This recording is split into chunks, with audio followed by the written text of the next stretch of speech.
everybody, and welcome to today's event. Thank you, everybody, for joining us. This is our Esri Connect Austin. As Esri Connect is an opportunity for you as the community of Esri users to connect with each other, as well as to connect with Esri folk as well. And we're really excited to bring this to you today during your lunch hour, and it'll be a fantastic time because you get to interact and ask questions throughout the session. So let's talk a bit about who you're going to be speaking with today. So my name is Harry Moore. I'll be one of your moderators today. I'm a solution engineer located in Redlands. And today we're pleased to have David with us to help answer some of your questions. David. Hey, Harry. I'm David Watkins. I'm the ArcGIS Pro product manager. Excited to meet with you guys today. Thanks for joining us. Awesome.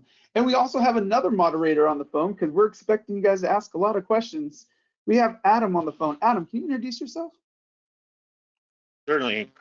My name is Adam Carnow. I'm an industry solutions specialist, and I'm coming to you live from Charlotte, North Carolina. Awesome. Thank you very much. So we will be the three people you'll be interacting with today. And now let's talk more about what today is. So today is an Esri Connect, and it's an interactive virtual community building event. And I stress that interactive part. We do not want to sit here and just throw information at you for almost an hour. We want to interact, and we're going to do that through polls and questions and answers. And that's where it comes to you. This event will be spectacular if you ask questions, if you answer the polls and do that interaction. So it's all about you asking the questions and getting your answers to those questions. But when we talk about you as the community near Austin and the surrounding areas, it also means that you get to vote up the questions that you like. So when a question is asked, we'll be able to see if the community around Austin likes that same question as well. And that's why location matters. Geography matters, it's location specific. We're in that region. So let's get ready to start. I'm going to first give you a primer, a little introduction on how to participate today, and we will take a poll. The next thing we're going to do is talk about you and ArcGIS Pro. And this is where David comes in. He's going to be talking about how we as a company implement your suggestions and give you a sneak peek into a roadmap for ArcGIS Pro. Then we're going to have our live discussion, polls, and questions. Now, you can submit a question throughout the entire time that we're together. And then we'll finally wrap up this whole day by talking about some ways to stay connected and a couple of resources for you and the community around Austin.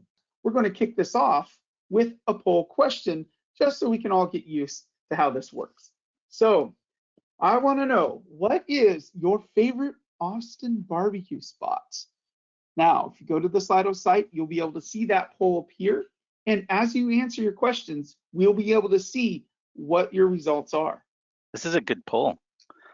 So I used to live in Texas. So one of the things I miss most about Texas is the barbecue. So this is fascinating. The vast majority are other. What did we have listed in here? Franklin, Lauro, Terry Black's. Well, my favorite isn't on here.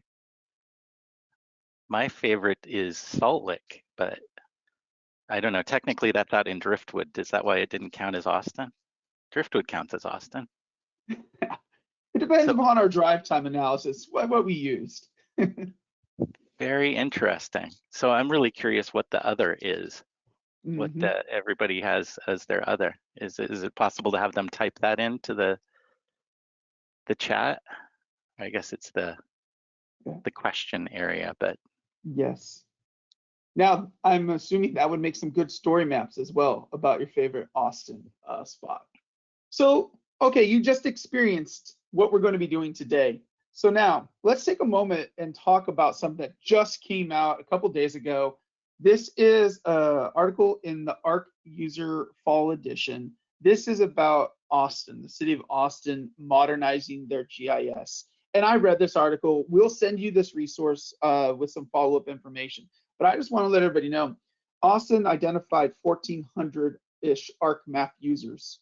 And through a process of looking at workflows and understanding business needs, they were able to create a plan to migrate those 1,400 over to ArcGIS Pro or ArcGIS Online, because they realized not everybody needed a desktop application. One of the interesting things about this article is that change management was included in here as one of the ways to get people to migrate. Also, really detailed training was involved, both in person and online.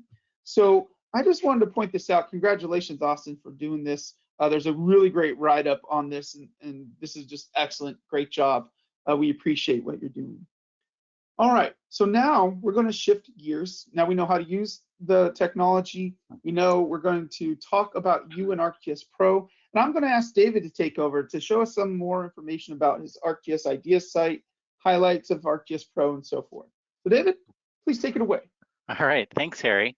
So we're talking about you and ArcGIS Pro, and one of the things I wanted to share with you today was your ability to go in and influence the direction of Pro, what we build in Pro, and how we prioritize the things that we put into the software. And one of the ways we do this is through our Ideas site, and this is part of the Esri community. If you go into the Esri community, you'll find the Ideas site right on the front page. But one of the things I wanted to talk about was our current release. So we just released ArcGIS Pro 2.9 on November 11th. Make sure I got that right. So just a few weeks ago, we released ArcGIS Pro 2.9, and in that release, we implemented 60 of your ideas. So these are ideas that came from our user community, and we put them into the software. And what we do is the development team, we meet about every 2 weeks, and we go over what's coming in the ideas site, what is trending, what are the most popular things, what are getting a lot of kudos. We call those, the votes are called kudos in there. And we track that and use it to prioritize what we're going to build. So I'd encourage you, if you have an idea, something you'd like to see in Pro, something that frustrates you about it, that you would like changed, go into the ideas site, see if someone else has that idea, do a search, and there's a good possibility somebody might have had the same idea. If they have, you can just vote for it. If you don't find an idea in there that matches yours, go in and enter it, enter a new one, and then encourage all your friends to go in and vote for it. It's a good way that you can use to influence the direction of the software. And we do review every single one of these that come through. So they get a lot of use by the team, and we use them to prioritize, as I said. So please go ahead and do that. All right, so we're gonna go to our first poll that, well, I guess this is our second poll, but our first poll that's not related to barbecue. I'd like you to go in and vote for some ideas that are on the ideas site now. And what we've done is just accumulated some of the ideas that are in the ideas site under the Pro topic. And I'd like you to take a look at those and vote for the ones that you think you would most like to see coming in Pro. Take a chance to, or take some time to read through these. If you don't know very much about what it is, you can go into the website and search for it and find it and read about it. But hopefully they're intuitive enough that you can use the titles of these or the titles to decide what you'd like to vote for. All right, so show joins and relates in the joins and relates context menu. That's very popular. Jump to the top right away. We'll let things kind of settle in here a little bit. Adding a mapper layout to a report, it's moving up. All right, and catalog pane view, allow copy and paste of whole folders. That's a good one. That's one I would like to see as well. All right, we're still getting a few votes in. So it looks like joins and relates have it. That seems to be the most popular idea. So again, if you liked the idea here, go into the website and vote for it there.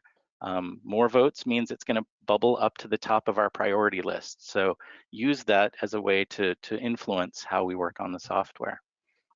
Now, we also have other ways we get information from you. We get feedback in the Esri community. We meet with a lot of you, at least we did in conferences when we were going live. We meet with a lot of you virtually now. Hope to be live soon coming in the future. But one of the things we do is we'll take your feedback, and I just wanted to talk a little bit about some of the highlights coming out in the current release of Pro. And these directly came from feedback we had from customers as well. And one of the things that we kept hearing is we wanted, you wanted us to focus on performance and productivity tools. There were a lot of feedback we got about things we wanted to improve performance with. So we worked on feature services, CAD data, geodatabase, sharing, geoprocessing, annotation and labeling, and content management. All of those areas received a bunch of performance and productivity gains. One of my favorite there is the content management. We overhauled our browser in Catalog so that it much more closely works like the browser you get when you're just browsing through Windows in your Windows Explorer. So it's a better experience for you. It provides a bunch of productivity tools, and I'd encourage you to go in and get the latest release and start playing with it. All right, next slide. All right, some of the other highlights from Pro 2.9 I thought I'd point out. One of them is inserting graphic shapes. So we added map graphics. Well, that's been at about 2.5 or 2.6, that release. And so you can insert graphics into the map. We also can insert graphics onto a page layout.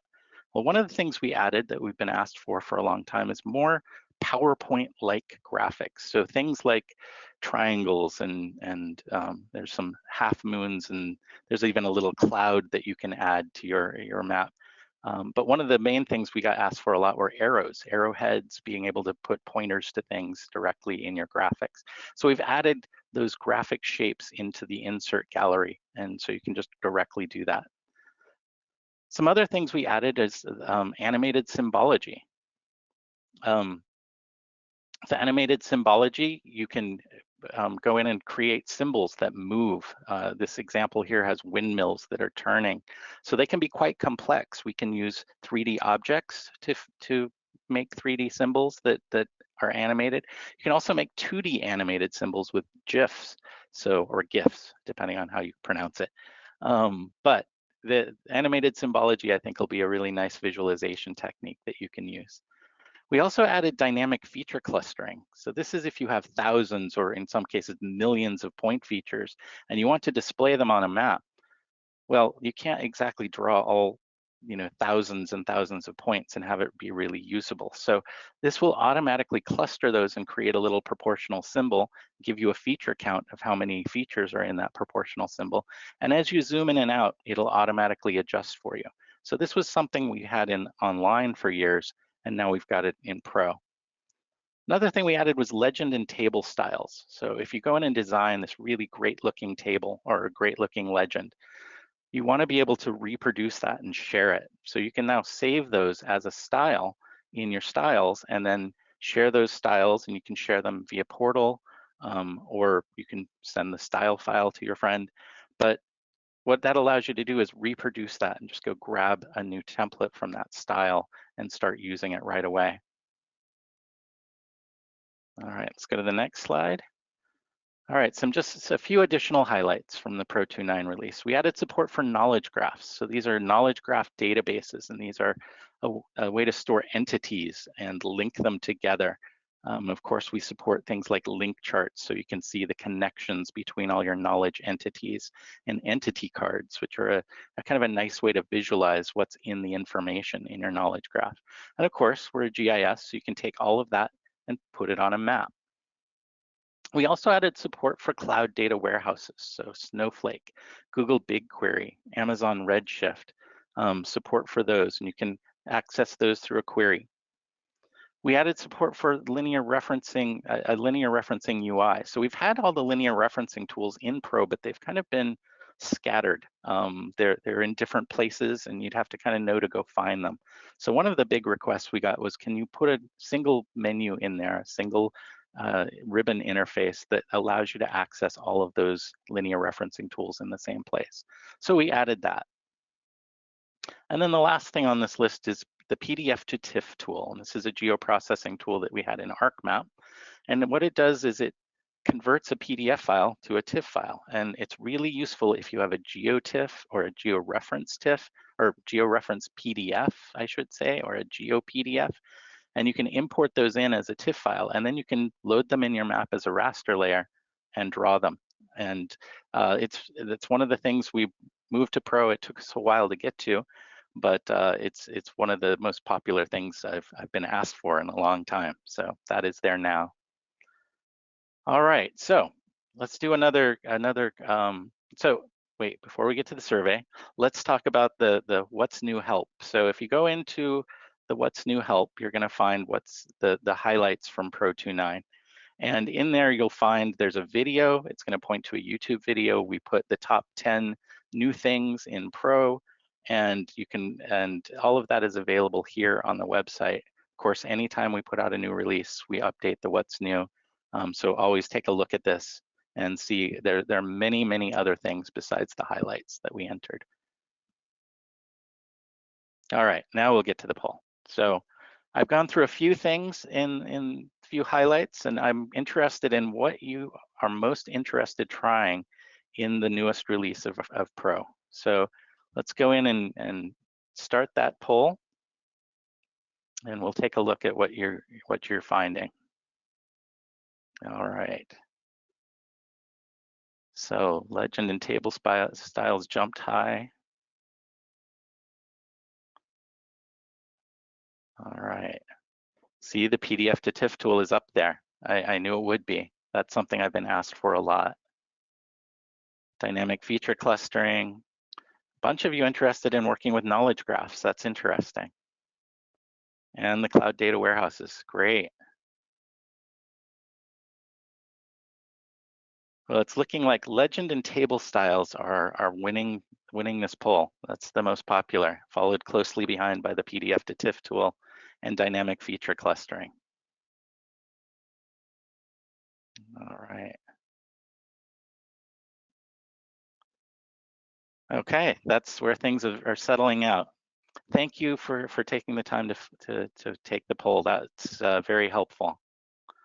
All right, I'm going to talk a bit about the ArcGIS Pro roadmap. And this is a slide that we put out on our Esri community site. And we update this with each release. And we haven't got the update out right for the next release. So we just released 2.9 a couple of weeks ago, and we haven't updated the roadmap on the website yet. But this is what the update is going to look like. So you guys are getting a sneak peek at what the roadmap's going to be, and we'll get that posted probably by the end of the week this week. But you guys get to see it early, one of the benefits of attending. So the way we divide this is into 3 different categories. So near term, midterm, and long term. And how we define this is near term, we usually say is going to be in the next release or 2. So that gives us a little wiggle room if we have to slip something into the release after. But we're typically targeting the next release for many of these things, but quite often there'll be something that's a bigger project. It takes us a little longer, and it'll go into the release after that. So if you think about it, we've been releasing about every 6 months. So the near term means basically over the course of the next year. This is what's planned during that time period. Midterm we define as what's in the next 2 to 3 releases. So it's not going to be the next release, but possibly the release after or the release after that. So that's going to be the next year to year and a half, if you think about that in terms of time frame. And then long term, that's a project we have planned, but we don't really have an idea of when we're going to release it. Quite often we've got a project that we've started, or we've got plans to do a project and we know we're going to do it, and we'll put it on the long-term list, but we don't quite know when we're going to release it. That's okay. Sometimes I've seen things move from long-term all the way up to near-term. They've jumped, and that happens every once in a while. But quite often we know we're going to get to it. It's something coming. So I've got a bunch of those things on the list. All right, our slides are jumping around here. So let's go to just a couple of things I wanted to point out, a couple of things on the roadmap coming. The upgrade Python environment. So this will help you move your Python environment every time the Python environment changes. There's actually a lot of work involved in migrating to the newest release of the Python environment. So this will be tools that help you do that. Projects in the enterprise, this is a nice project that we've got that will allow you to collaborate with existing projects. So many of you have projects that have many maps, many data frames or map frames, many different views of your data, and you'll be able to go in and take those and access them with multiple users. So multiple people can work on the same project, and then it will update you and tell you which maps have been updated, and you can bring those in. So it's a way to collaborate on your projects, and you don't get stuck with one project for one person. It's something that we're really excited about. Export presets is another thing that I'm excited about. This is a way to set up preset export properties. And one of the things we did in Pro is we exposed all of the export properties. And when we did that, it made it seem fairly complicated, right? There's a lot of things you can set. But what most people want to do is just use the same properties over and over again. I want a very quick map, or I want, the highest quality map. And you can set up presets for those and then just replay them. Another thing I'm kind of excited about in the midterm is something called simulation modeling. And this is high-end visualization of things like flood modeling or fire modeling or 5G network modeling. So it's different spatial modeling, and be able to visualize those in both 3D and in very high quality graphics, and do these interactively in live, well, not live, but in real time. So you can see the flood happening as it goes. It's very excited about a lot of that. There's of course a lot of other things on this list. I can't go through all of them, but let's go to the next slide and we'll go to that poll question. All right, what are you most interested in on the ArcGIS Pro roadmap? So go ahead, and I've got a bunch of items from the roadmap. Take a look at that and vote for what you think your favorite thing might be, or the thing you're most interested in. Don't forget, after you answer this question or this poll, go ahead and submit your questions, because we're getting ready to do the question and answer section. Right, thanks, Harry. Yes, please. We're almost done with this section. We're just going to go to live Q&A. So we want some questions to talk about. So yeah, as you think of questions, start entering them. And I'm going to do my best to answer as many as I can. So it looks like catalog layers is up on the list. So catalog layers, I didn't really talk about much. This is being able to treat things like a mosaic data set, which is made up of many images. And so you have a layer in your catalog that could have thousands of images, for example, and be able to treat that as one layer, so that when you're working with it, copying it, moving it around, you're just moving the single catalog layer. So that's what catalog layers is. Export presets has some popularity, and also simulation modeling. It's great. Maybe just because I talked about simulation modeling and told you I was excited about it. But anyway, I hope you're all excited about it as well. All right, it looks like catalog layers won that one, so thank you very much. All right, as Harry said, we're getting ready to go live. Well, this whole thing has been live, so I don't know. That's true. I don't know why we're going to go live now, but yeah, we're going live with the question and answer. We're going live with the Q&A. All right. That's why, live Q&A. So remember, everybody, go ahead and submit your questions into that Slido app, and then we'll go ahead and see if we can get to them. And remember, upvote the questions that you would like to see. So this first question, which actually had 6 upvotes on here, are there plans to have ArcGIS Pro validate licenses with ArcGIS Enterprise so that a VPN is not required to connect to the license manager? All right. That's an interesting question. So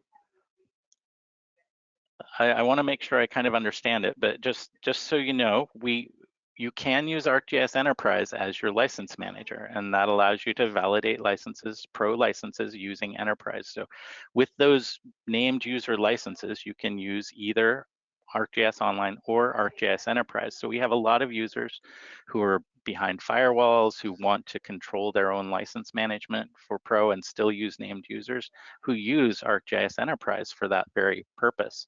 So that is possible now. So I'm not sure if there's any other parts of that question that I'm not aware of, but you should be able to do that now. That's been available since we first released ArcGIS Pro. Awesome. All right, thank you. Now another question. Does ArcGIS Pro have backwards compatibility for things like attribute rules? And then for those who may not know, can you take a moment to talk about what attribute rules are? Sure, that's a good question. So attribute rules allow you to go in and set up behaviors for things that can happen when you update an attribute. So an attribute rule, for example, could be if I set a specific attribute to a specific value, it automatically calculates another value for a different attribute. It's pretty powerful, right?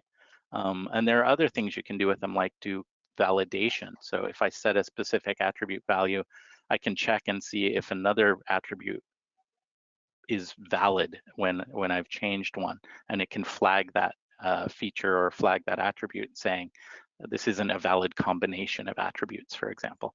And we do that through arcade expressions in ArcGIS Pro. And this is one of the reasons that I'm going to say no, they are not backward compatible. In Pro, we've updated the expression language we can use for attribute rules, and they are quite different than they were in ArcMap. So they don't go backward, unfortunately, but you do get a lot of new functionality, a lot of flexibility with attribute rules in Pro. So I encourage you to go in and play with them, use them. They're really great, but unfortunately, they just go forward. They don't go back. All right, thanks, David. Now here's an interesting one. How can I make regular and automatic updates to a layer? Now, specifically, they're using a CSV file, then create XY data, and then create a new layer.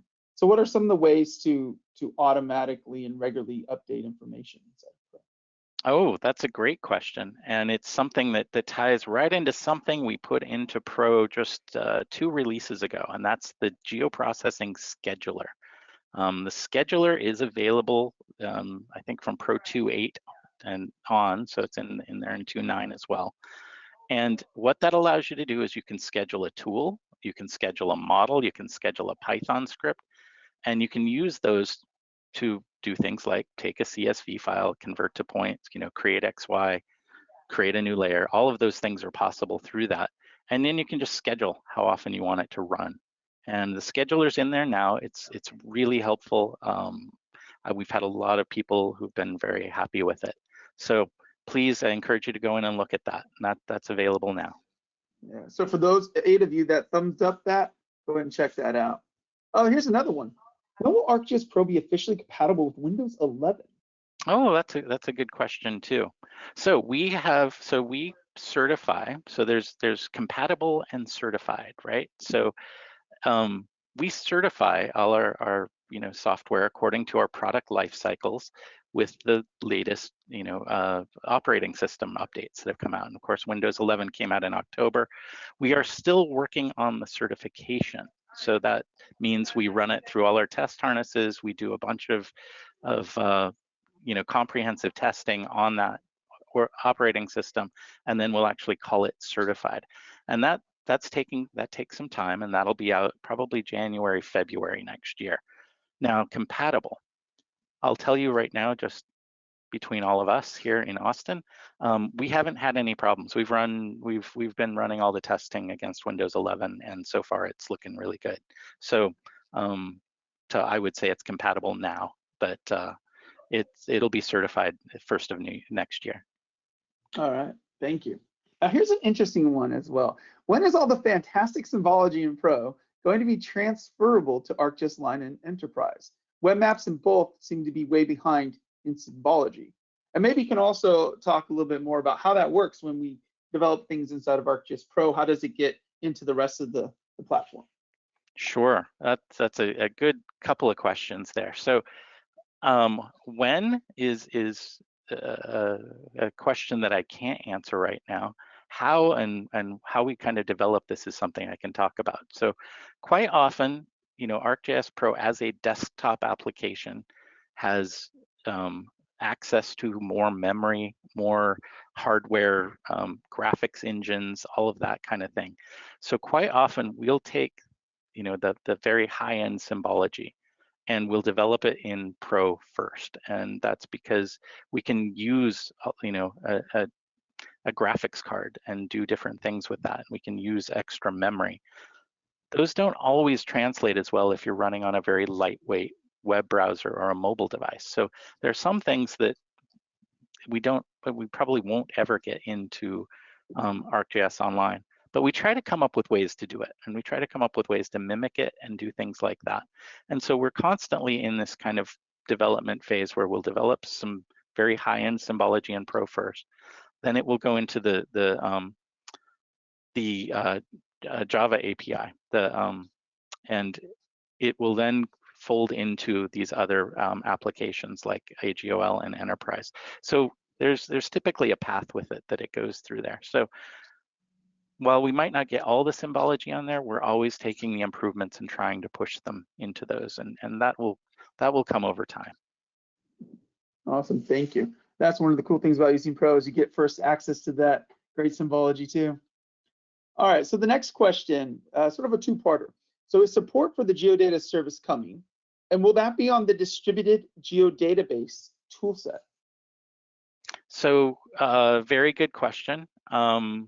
So we do support geodata services in Pro now. However, we don't have the tool that creates a new geodata service. So for those of you who don't know what a geodata service is, a geodata service is a service that can be used to manage your enterprise geodatabase. So you can do things like manage your replicas, your geodatabase replicas, for example, using a geodata service. It is possible to right now use ArcMap, create a geodata service, and then Pro will utilize that geodata service. So you can work with that now. The tools specifically for creating a new geodata service are coming in the next release of Pro. It's currently planned for May, so that will be coming out then. As far as the specific geodatabase tool set, I'm not sure exactly where on the roadmap that is, but I don't know if that will come in the next release or if that'll come a little after, but it is something we're working on and working towards. So so you can use existing ones, building new ones, that will come. Awesome, thank you, thank you. Here's another one. What is the equivalency between the ArcMap extensions and the ArcGIS Pro extensions? For example, Spatial Analyst. So in terms of the extensions that are available, so we have Pro versions of almost all the extensions with the exception of schematics. So schematics, we're not going to build a separate extension for that in Pro. Instead, we've taken that functionality and rolled it into our utility network. So for those of you who work with utilities and schematics in utilities, that's all available there. But all the other extensions are there, and they should be there, and they are in almost every case the exact same functionality. For example, Spatial Analyst is the same functionality in Pro. Actually, there's more functionality in the Pro version now, but we're continuing to add functionality to the Pro-based versions of those extensions. The exception, I'd say, in terms of functionality is 3D Analyst. So 3D Analyst, in ArcMap, you had ArcScene, right? That was how you drew and displayed your 3D content. In Pro is 3D all the time, right? You can use 3D anytime, and you don't need a separate extension for that. So then the 3D Analyst extension in Pro is composed of all the analysis tools. So all of those geoprocessing tools that you use to perform 3D analysis.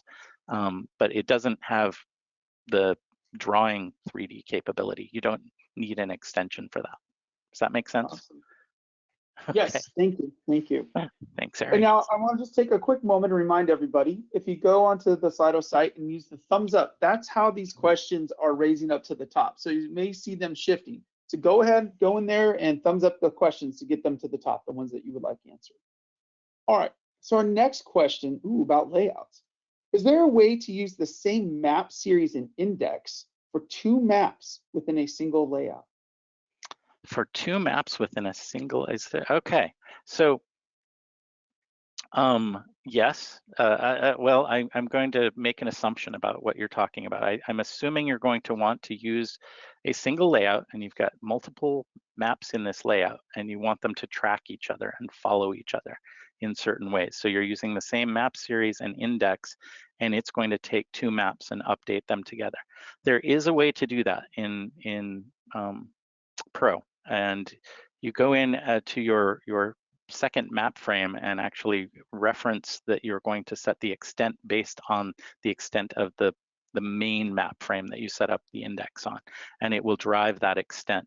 And people use that for things like overview diagrams or inset maps, things like that, where you can focus one map based on the extent of the other.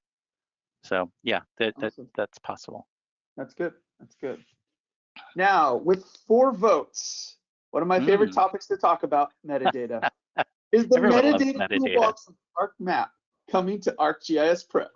Oh, that's a very interesting question. And the answer is yes and no. What we have done with metadata in Pro, and we've done this for a reason, we've gotten a lot of requests for being able to use Python to script all your metadata and set that up. So what we've done is we've got a metadata, an ArcPy Python library called arcpy.metadata. And in that library, you can do the same things you were doing with the toolbox, geoprocessing tools, but they're not geoprocessing tools, so you don't have that overhead of having to start a geoprocessing tool to run them. You can just run them through Python. And that's how we've set up this. And we don't think we're going to build separate geoprocessing tools that do the same thing, because most people, what they're really interested in is scripting this. And so we've added the Python library for it. All right. And then Dave, this is one of the things we were talking about in preparation for today is there may have been a certain way to do things in ArcMap, and that functionality is still there in Pro, but it might just be a different workflow. And this is one of those examples. Sure. Yeah, this is a great example. And we've tried, when we make these changes, we've tried to be thoughtful about them and really try to improve what we had in ArcMap. And I would say this is an improvement. It's one of those cases where, if you're doing something repeatedly, updating your metadata, you're going to want to script it. You can set up a scheduler to run to update it, and do things like that. And really, it's just an experience that more people were interested in. Okay, awesome, thank you. So here's a question, interesting, about going from file geodatabases to enterprise geodatabases. It says, are there plans to expand support of the repair and check geometry tools from going to file geodatabases to enterprise geodatabases? That's a very good question. And this is the first one I haven't known the full answer on. So you guys are all aware there's these repair and check geometry tools, and we've had those for file GDBs for years. I don't know for sure what the plans are in terms of expanding those for enterprise geodatabases, if there are plans or what that is. So that's one that it might be good. That I know we're planning a follow-up email after this that we could look into and maybe include in the follow-up email. If I don't know if that's possible, but yes, we can do that. Yeah. Okay, so all right. Now another geodata service. I think we may have answered this one. It says, when will the share as a geodata service functionality be added to ArcGIS Pro? Yeah. So again, that's we have the ability to use geodata services in Pro, but to be able to create your own new ones will be the next release, which is again planned from May next year right now. Okay. Now here's one that I'm interested in hearing the response to. Are there plans to add voice integration with ArcGIS Pro? Voice interaction? Or interaction, yes. Thank you. So I'm so excited I couldn't read the word correctly. So in terms of accessibility, right? Pro is, we are fully accessible but compliant, right? We try to keep that way. We go through and do the Section 508 compatibility with it. In terms of voice interaction, I've seen this before. There are some applications that you can use with Pro now that do this, and I will have to kind of look into what those applications are, but I've seen it done already, so I know there's the possibility of it using existing accessibility tools, and be able to work with Pro through those tools. Okay, thank you. So now here's another one looks like from Robin. Can ArcGIS Pro be used to directly update an online feature service that lives in ArcGIS Online? Now it can, yes. So this has been a long time request. So yes, we can. There's a couple of ways, and I'm making an assumption that you're talking about updating the entire feature service and not just editing existing features, right? So editing existing features in a feature service you've been able to do with Pro all along. One of the things that has been an ongoing request was if you create a new feature service, people didn't want to have to go in and delete the old feature service and create a brand new one. And you had to do that for, well, most of the life of Pro. In the last, I think it was 2 or 3 releases ago, we added the ability to update a feature service, which doesn't make it so you don't have to delete it. It just updates the entire feature service with a new one. And so we've done that with map and feature services. So that's available now. Awesome. Now, another metadata question. We know how we love these. Will ArcGIS Pro support an auto-calculate metadata fields? Another good question. So this is an interesting one that I might need more feedback from you guys on as well. So right now you can update using you can update and auto-calculate metadata fields from a data set and from properties in your data set. That's available now. I guess the question I have is, do you mean something other than that? Is there some other way, some other thing you want to auto-calculate on your metadata fields? Because yeah, right now you can do that with a data set, and you can use that data set to calculate metadata from. Okay, thank you. Now, you mentioned this earlier, but let's go and review that again. How often is ArcGIS Pro updated? And can you talk a little bit about that automatic feature for updating ArcGIS Pro as well? Oh yeah, that's a good question. So we update Pro. We put out releases about twice a year, and it's about every 6 months. We have there have been some years we've released 3 releases in a single year, but quite usually we're just releasing it twice a year. One of the things I think you're going to find is we've tried to shift our release dates.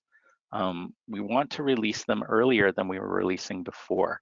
And traditionally, you guys have been with us for a while. No, we have often released right before the Christmas holiday and right before the user conference. And that's a terrible time for us to release software. I'm just going to give you the inside scoop on that. It's difficult for us because we're approaching holidays and approaching the user conference, and we have a lot of other work involved then. And it's also difficult for you because you're going to get software right before you go on vacation or right before you come to the user conference. And so we've been pushing to make this adjustment for a long time, and we finally started doing it. Our goal is to release in the fall and the spring, so more October, May releases rather than December, July releases. And so this release that just came out was November. It's early November. We had initially targeted October, but it slipped a little bit. But we're at least well before the Christmas holiday, which is important. And then our next one, again, planned for the spring to try to beat that user conference rush. So that's how often we update Pro. The thing you asked about as well before you jump to the next question was the update mechanism. So as part of Pro, it's a modern application. We have an auto update capability with that, where whenever we release an update, it can notify you that that update is available. You can just click go ahead and upgrade, and it will download it, install it, and you'll be up to date. Not every organization wants to do that, right? There's a lot of organizations that have IST departments that really want to lock down and control their software, and we understand that. So that can be disabled, that mechanism. You don't have to use it, but it is available to users who can use it, and we find it's really helpful. You don't have to go try to figure out where the software came from. You don't have to go find your account on my Esri. It will just automatically download it. Not automatically, you click to do it, but you can just choose to upgrade when you get it. And that comes with service packs as well as our bigger releases. So something I highly encourage you to use. Yeah, and I still have great memories of coming into the city on the weekend and going around from machine to install updates. And I guess that may be a thing of the past in some organizations. Well, the updates happen a lot faster now too. I don't Very know. true. I don't know when the last time you installed ArcMap was, but it takes a long time. It So, did, and we had CDs. You know, these things that are sort of around I've still. heard of those. Yeah. So, all right, we're coming up on our time here, so we're going to have time for just a couple more questions. So here's another one. Can I add a layer to my legend by right-clicking on it rather than clicking and dragging?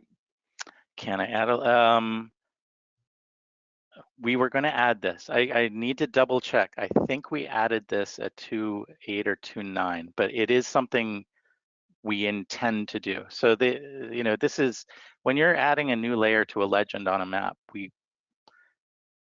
Many of you who've been on the ideas site saw this idea where a user went in and put together a video of dragging and dropping things on to a legend and using that to build it.